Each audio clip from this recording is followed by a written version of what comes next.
Welcome back to news jet update. चलिए देखते हैं झारखंड की 25 फटाफट बड़ी खबरों को। इससे पहले आप झारखंड के किस जिले से न्यूज को देख रहे हैं हमें कमेंट बॉक्स में जरूर बताएं। साथ ही डेली अपडेट रहने के लिए आप हमारे चैनल को सब्सक्राइब कर बेल आइकन को दबाना बिल्कुल ना भूलें। पहली बड़ी खबर, झारखंड सरकार 3 मार्च को पेश करेगी बजट।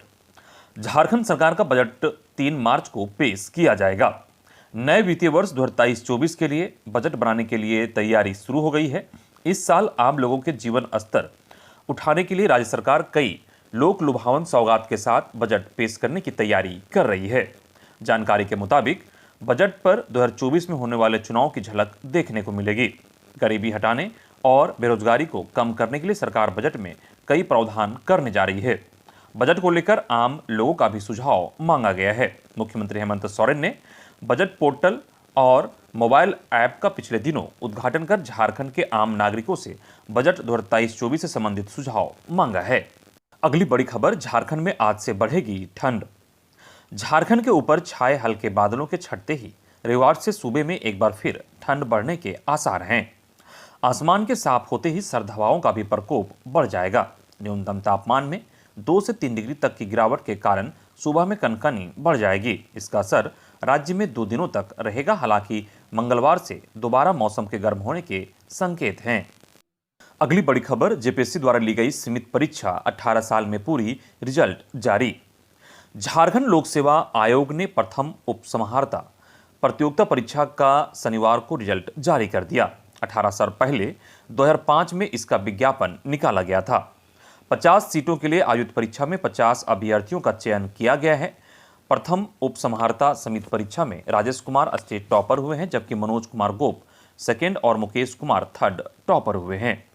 अगली खबर, सीआईएसएफ में 451 पदों पर निकली भर्ती। सीआईएसएफ ने ड्राइवर के 451 पदों पर नियुक्ति को लेकर विज्ञापन जारी किया है। जारी विज्ञापन में बताया गया है कि 10वीं पास इच्छुक उम्मीदवार उपरोक्त पदों पर आवेदन कर सकते हैं। आवेदन की प्रक्रिया 23 जनवरी 2023 से आरंभ होने जा रही है। वहीं 22 फरवरी 2023 तक उम्मीदवार आवेदन कर सकेंगे। अधिक जानकारी के लिए आप ऑफिशियल नोटिफिकेशन को भी डाउनलोड कर सकते हैं। अगली खबर, ओबीसी आरक्षण पर सरकार को सुप्रीम कोर्ट से 2 हफ्ते की मोहलत। झारखंड में नगर निकाय चुनाव में ओबीसी को आरक्षण नहीं देने के मामले में राज्य सरकार को 2 सप्ताह की मोहलत मिल गई है। राज्य सरकार के अनुरोध को स्वीकार करते हुए कोर्ट ने जवाब दाखिल करने के लिए 2 सप्ताह का समय दिया है। अदालत में शुक्रवार को मामले की सुनवाई के दौरान सरकार की ओर से जवाब दाखिल करने के लिए 2 सप्ताह का समय देने का आग्रह किया गया, जिसे शीर्ष अदालत ने स्वीकार कर लिया है। गौरतलब हो कि गिरिडीह सांसद चंद्र प्रकाश चौधरी ने नगर निकाय चुनाव में ओबीसी को आरक्षण नहीं दिए जाने के खिलाफ सुप्रीम कोर्ट में अवमानना याचिका दायर की है। अगली बड़ी खबर, एमडीएम में भारी गड़बड़ी, नपेंगे अफसर और शिक्षक। झारखंड के सरकारी स्कूलों में मध्याह्न भोजन में भारी गड़बड़ी उजागर हुई है। कहीं अनाज कम दिए जाने, कहीं अंडा फल नहीं देने, तो कहीं जांच के बाद बिल जमा करने जैसी गड़बड़ियां सामने आई हैं। यह खुलासा स्कूलों की सोशल ऑडिट की रिपोर्ट से हुआ है। रिपोर्ट के आधार पर संबंधित जिले प्रखंड के अधिकारियों से स्पष्टीकरण पूछने के साथ साथ शिक्षकों को भी नोटिस देने का निर्देश दिया गया है। साथ ही अधिकारियों व शिक्षकों पर विभागीय कार्रवाई शुरू करने को कहा है। स्कूली शिक्षा व साक्षरता विभाग के सचिव के रवि कुमार की अध्यक्षता में पिछले दिनों खूंटी, कोडरमा, दुमका, हजारीबाग, जामताड़ा, धनबाद, गोड्डा, लोहरदगा और देवघर में मिड डे मील की सोशल ऑडिट हुई है। अगली बड़ी खबर, झारखंड प्रदेश सहायक अध्यापक महासंघ का 20वां स्थापना दिवस शनिवार को बगोदर में मनाया गया। इस दौरान शिक्षा मंत्री जगन्नाथ महतो भी उपस्थित हुए और संघ के द्वारा उन्हें एक ज्ञापन भी सौंपा गया। संघ के द्वारा ज्ञापन सौंपते हुए कहा गया कि 11 एवं 14 दिसंबर 2021 को संघीय शिष्टमंडल के साथ संपन्न बैठक में हुए सहमति के अनुसार उच्च स्तरीय बैठक आहूत करते हुए राज्य के सभी सहायक अध्यापकों को वेतनमान, टेट उत्तीर्ण को तत्काल प्रभाव से एवं प्रशिक्षित को आकलन परीक्षा के पश्चात वेतनमान प्रदान करने का पर अविलंब निर्णय लिया जाए।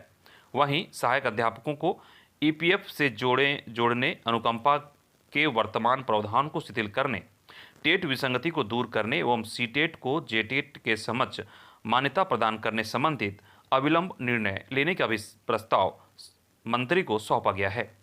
वहीं इस दौरान शिक्षा मंत्री जगन्नाथ महतो ने रसोईया को लेकर भी बड़ी घोषणा की। शिक्षा मंत्री जगन्नाथ महतो ने रसोईया का मानदेय 1000 बढ़ाने की घोषणा की। शनिवार को बगोदर में एक कार्यक्रम को संबोधित करने के दौरान उक्त घोषणा की। मंत्री ने सहायक अध्यापकों को उनकी मांगे पूरी करने का भी आश्वासन दिया। उन्होंने सहायक अध्यापकों से कहा कि वे रिजल्ट दें, वह सम्मान देंगे। शिक्षा मंत्री ने कहा कि 10 महीने की जगह अब उन्हें 12 महीने का मानदेय मिलेगा। अगली खबर, 10 लाख बच्चों को नहीं मिली पोशाक। सरकारी स्कूलों में पढ़ने वाले बच्चों में से अभी भी लगभग 10 लाख बच्चों को पोशाक नहीं मिल पाया है। ठंड में उन्हें स्वेटर तक नहीं मिल पाया।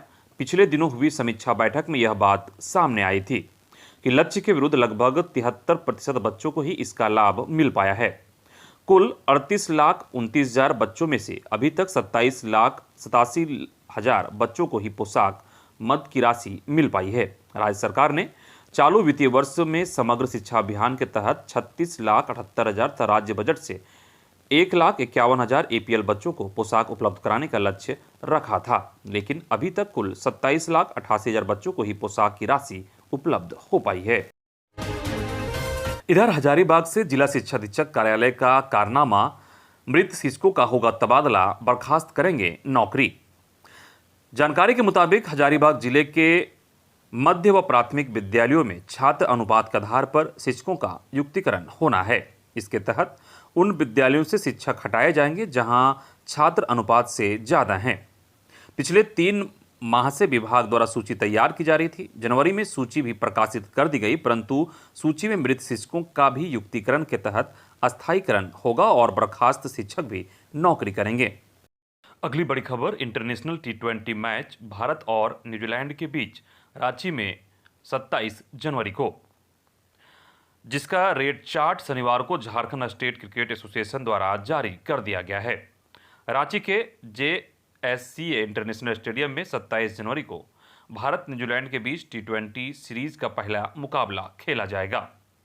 JSCA सचिव देवाशीष चक्रवर्ती के मुताबिक विंग ए के लिए 1,1300 रुपये का, विंग बी के लिए 1,480 और 1,800 रुपये का, विंग सी के लिए 1,000 और 1,300 रुपये का, विंग डी के लिए 1,600 और 1,700 रुपये का टिकट मिलेंगे। वहीं अमिताभ चौधरी पवेलियन के लिए अलग अलग कैटेगरी का टिकट दर 2,200 से 10,000 रुपये तक का है। MS धोनी पवेलियन के लिए टिकट 6,000 रुपये देने होंगे। अगली खबर, सेवा नियमित करने में आरक्षण का पालन हो। राष्ट्रीय आदिवासी समाज सरना धर्म रक्षा अभियान के तत्वाधान में धर्मगुरु बंधन तिग्गा की अध्यक्षता में शनिवार को एक आपात बैठक डॉक्टर कर्मा उरांव के आवास पर हुई।